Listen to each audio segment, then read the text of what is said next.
Bismillahirrahmanirrahim. Assalamualaikum warahmatullahi wabarakatuh. Pertama-tama terima kasih banyak atas kesempatan yang telah diberikan kepada kelompok kami untuk memberikan paparan berkaitan dengan materi yang kami dapatkan pada mata kuliah pengantar teknologi informasi. Adapun materi kami yaitu berkaitan dengan hardware. Jadi sebelum kami masuk ke dalam paparan kami, izinkan kami untuk memperkenalkan anggota-anggota dari kelompok kami, yaitu kelompok 3. Yang pertama saya sendiri Indra Wijaya, kemudian ada Mbak Riri Mardiana, kemudian ada Mas Muhammad Zainar Rizky, kemudian ada Mas Abdul Rohim, seperti itu. Baik, mungkin saya langsung masuk saja kepada materi kami. Nah, berikut adalah 5 poin penting yang akan kami paparkan secara bergiliran gitu ya. Jadi yang pertama berkaitan dengan sejarah singkat hardware itu sendiri, kemudian pengertian hardware, kemudian fungsi hardware atau perangkat keras komputer, kemudian jenis-jenis hardware dan contohnya, yang terakhir mungkin berkaitan dengan kesimpulan. Oke, next. Sejarah singkat hardware atau yang pertama, generasi pertama 1946-1959. Jadi pada masa ini komputer masih menggunakan tabung vakum sebagai komponen dasar untuk memori dan sirkuit untuk CPU. Yaitu kemudian tabung-tabung ini seperti bola lampu listrik menghasilkan banyak panas dan pemasangannya seringkali menyatu. Yang kedua, generasi kedua yaitu tahun 1959 sampai 1965, di mana generasi kedua hardware dimulai pada tahun 1960 yang dimulai dengan konversi. Jadi dimulai dengan konversi bentuk komputer yang semula berbentuk dari tabung vakum menjadi perangkat solid state seperti transistor. Alasan terjadi migrasi tersebut dikarenakan pada tahun 1959 transistor diskrit dianggap cukup andal dan ekonomis sehingga membuat komputer tabung itu di era yang lama menjadi tidak kompetitif dalam segi harga dan penggunaan. Oke, generasi ketiga ada pada tahun 1965 sampai 1971 ya rekan-rekan. Jadi komputer generasi ketiga sudah mulai menggunakan integrated circuits atau IC sebagai pengganti transistor seperti itu. Karena perkembangan tersebutlah yang ukuran komputer lebih kecil, andal dan efisien seperti itu. Yang keempat ada generasi keempat tahun 1971 sampai 1980, di mana pada generasi keempat ini komputer telah mengimplementasikan Very Large Scale Integrated atau VLSI circuits atau dalam bahasa Indonesia sirkuit terintegrasi skala besar. Rangkaian VLSI memiliki sekitar 5.000 transistor, rekan-rekan dan elemen sirkuit lainnya yang terkait pada satu chip, sehingga memungkinkan dan cocok untuk menjalankan mikrokomputer generasi keempat. Gitu. Oke, next generasi kelima yaitu 1980 sampai dengan sekarang, di mana periode generasi kelima adalah 1980 sampai dengan saat ini. Pada generasi kelima ini teknologi VLSI telah berubah menjadi teknologi ULSI atau Ultra Large Scale Integration, yaitu sebuah teknologi yang menghasilkan yang menghasilkan produksi microprocessor chip dengan jumlah 10 juta komponen elektronik seperti itu. Oke, secara umum pengertian hardware yaitu perangkat keras yang merupakan semua jenis komponen yang ada pada komputer yang mana bagian fisiknya dapat terlihat secara kasat mata atau dapat dirasakan secara keseluruhan seperti itu. Oke, fungsi hardware itu sendiri atau fungsi hardware atau perangkat keras komputer yaitu memiliki fungsi utama meliputi banyak sekali, yaitu seperti dalam hal menampilkan dan menerima input proses, memberikan proses output, mendukung kerja komputer, serta mengelola informasi ataupun data yang berada di dalam maupun luar komputer. Oke, lebih lanjut dipaparkan satu, mengolah data atau informasi. Hal ini berarti beberapa jenis hardware yang memiliki fungsi untuk mengelola ataupun memproses data atau informasi, untuk mengelola data dan menjalankan proses pada sistem komputer. Contoh proses device yaitu CPU, RAM, VGA dan sebagainya. Yang kedua, menerima output, yakni hardware yang mempunyai fungsi khusus dalam menerima input dari user. Dengan begitu nantinya hardware akan memprosesnya menjadi informasi yang baru. Data yang diterima dari input akan dapat ditransfer pada output seperti itu. Yang ketiga, memberikan output, tadi hampir sama ya.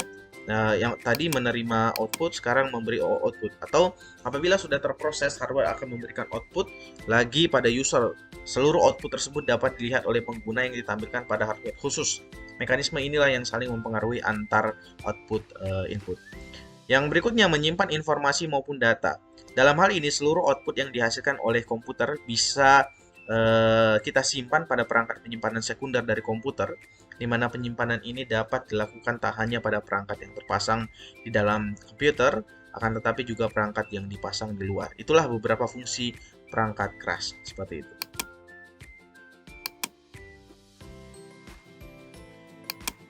Oke, untuk slide berikutnya akan dilanjutkan oleh rekan saya. Terima kasih.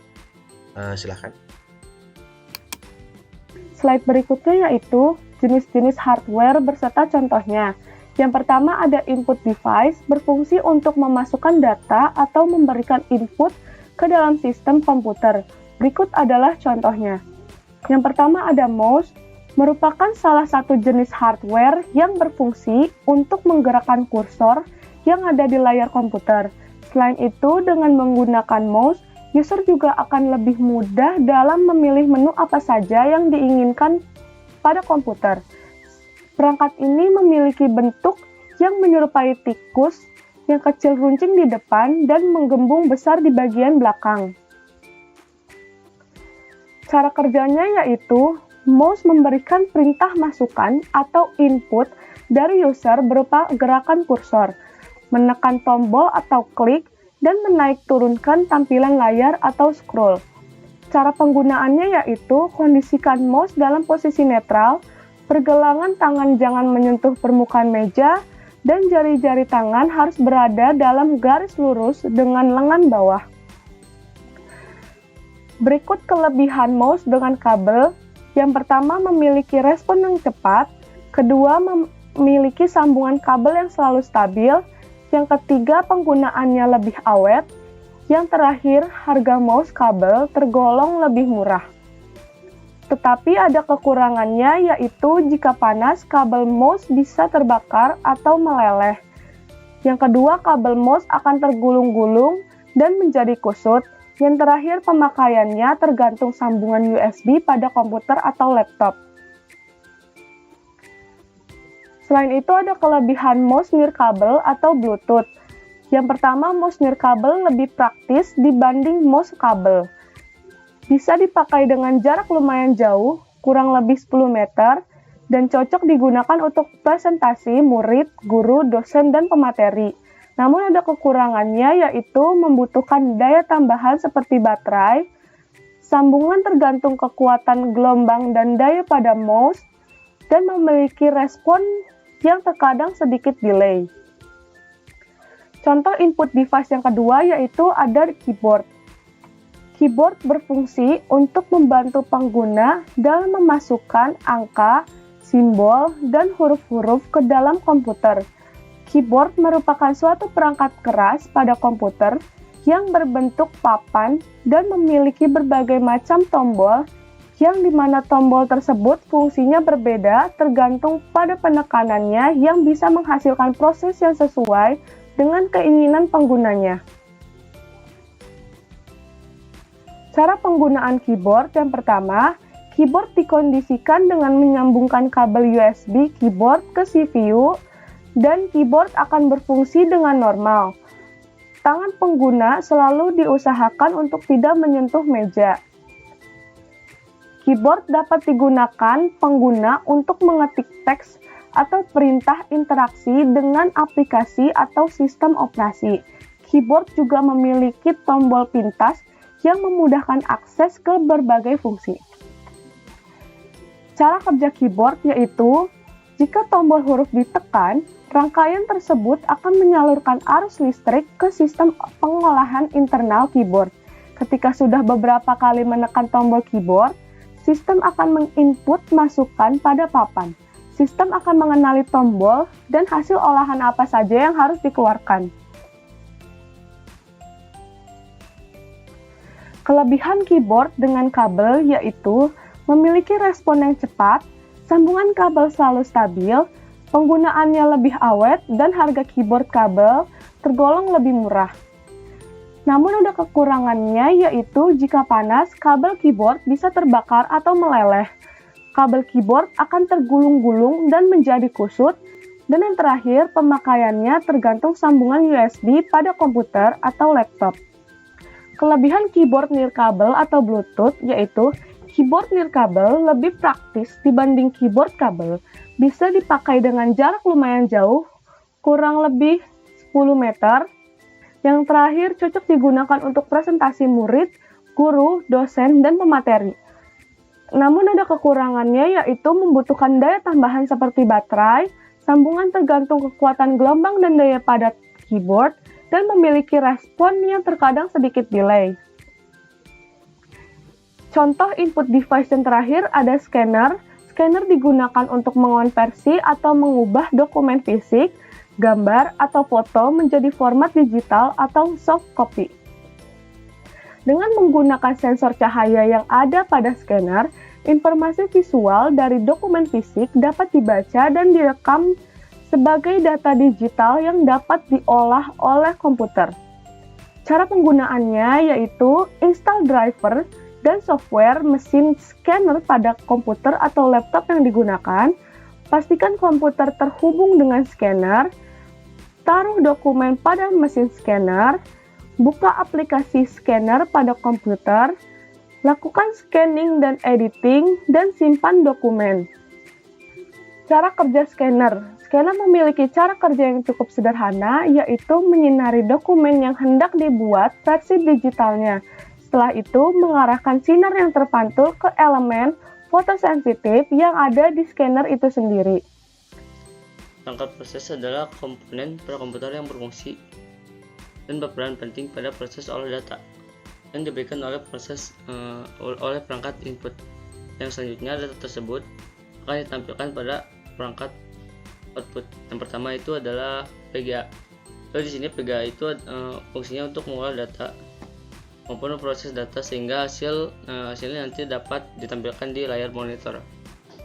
Lalu di sini ada cara kerja dari VGA. Jadi cara kerja dari VGA itu yang pertama dia akan mengolah data, yang kedua mengkonversikan analog ke digital, lalu yang ketiga ada pengendalian layar, yang keempat mengirim sinyal ke monitor.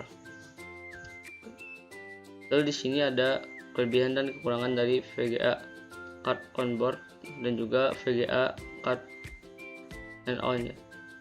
Pertama, kelebihannya VGA card on board ini, ketika kita membeli VGA ini, kita akan membelinya bersama satu paket dengan motherboard.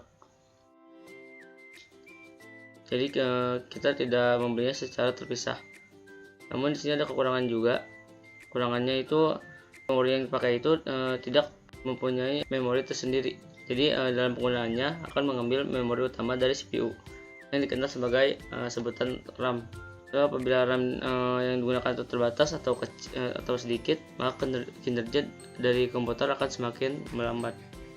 Lalu di sini ada kelebihan dan kekurangan dari VGA card on.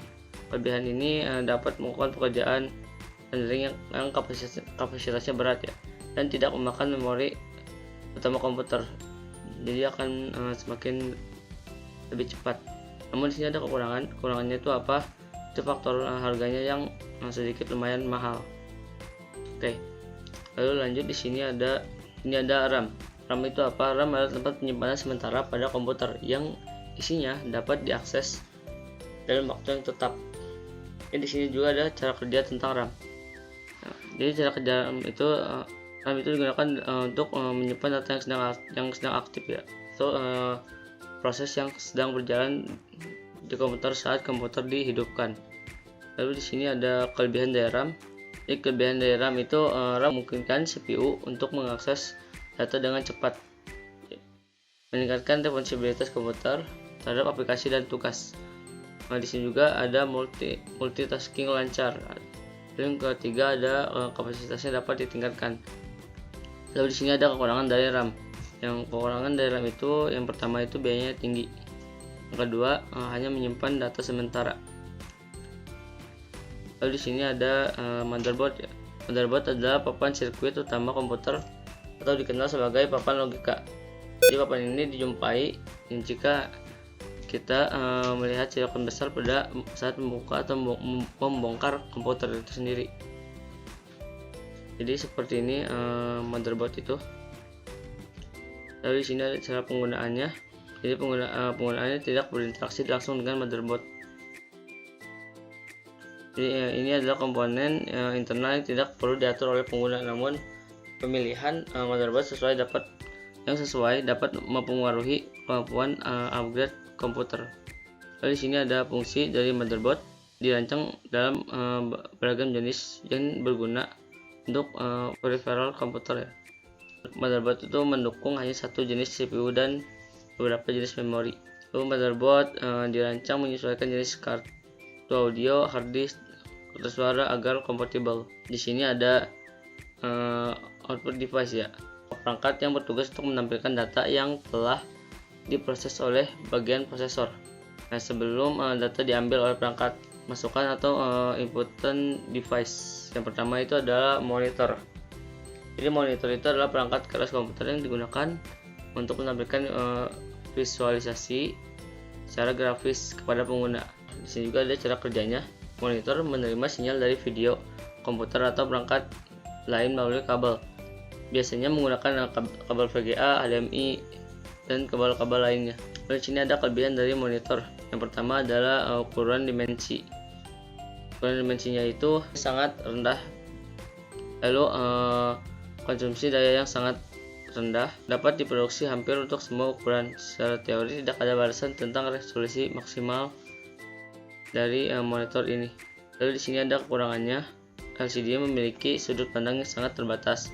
Hal ini menyangkut sisi reproduksi, warna, saturasi, brightness yang berubah-ubah meski pada sudut pandang yang paling optimal. Lalu di sini ada kelebihan dan kekurangan monitor dengan layar CRT.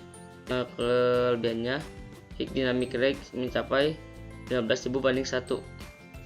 Reproduksi warna sangat baik dan memiliki view angle yang sangat baik. Kekurangan itu memiliki ukuran yang sangat berat dan bodi yang besar, terutama untuk ukuran display di atas 20. Aspek radio biasanya hanya terbatas pada ukuran 4:3. Yang kedua ada CPU.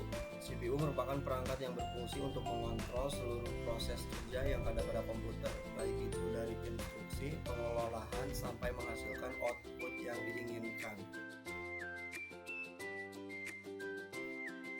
Cara kerja CPU.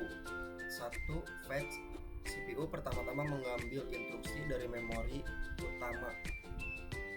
Instruksi ini disimpan dalam buffer khusus yang disebut instruction register. Kedua, decode. CPU mendekode instruksi yang diambil. Ini melibatkan mengidentifikasi operasi yang harus dilakukan, sumber data, dan destinasi hasil operasi. 3. Execute. Jalankan.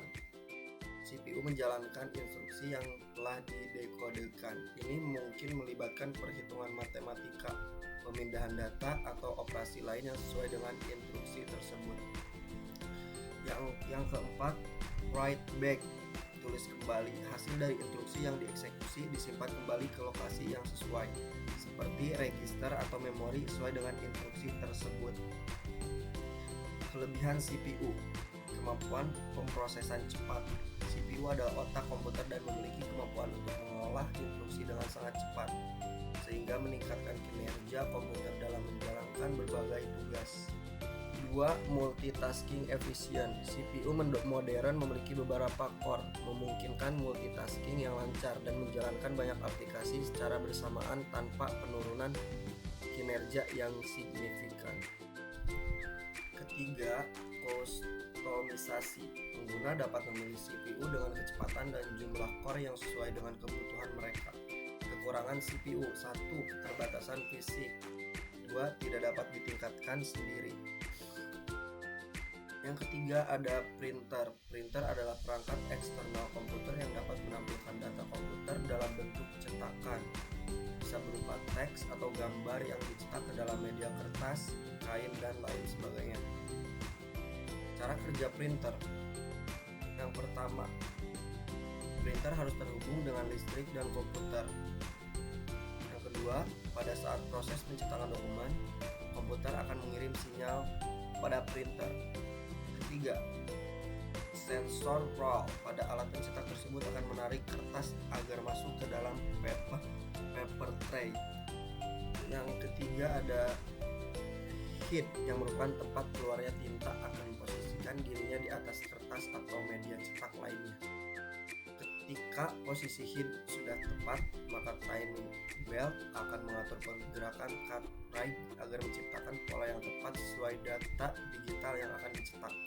5. Terakhir, keluar hasil cetakan yang dihasilkan pada permukaan kertas sesuai printer komputer.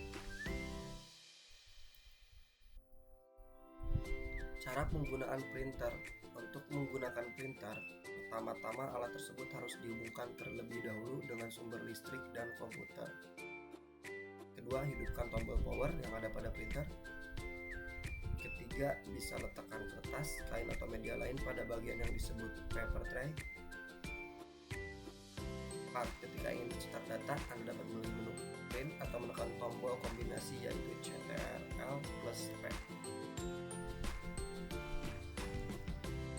Setelah itu, data digital tersebut akan dicetak pada kertas atau media lain yang digunakan. Setelah selesai dipakai, Anda dapat menekan tombol power kembali untuk mematikan perangkat elektronik tersebut.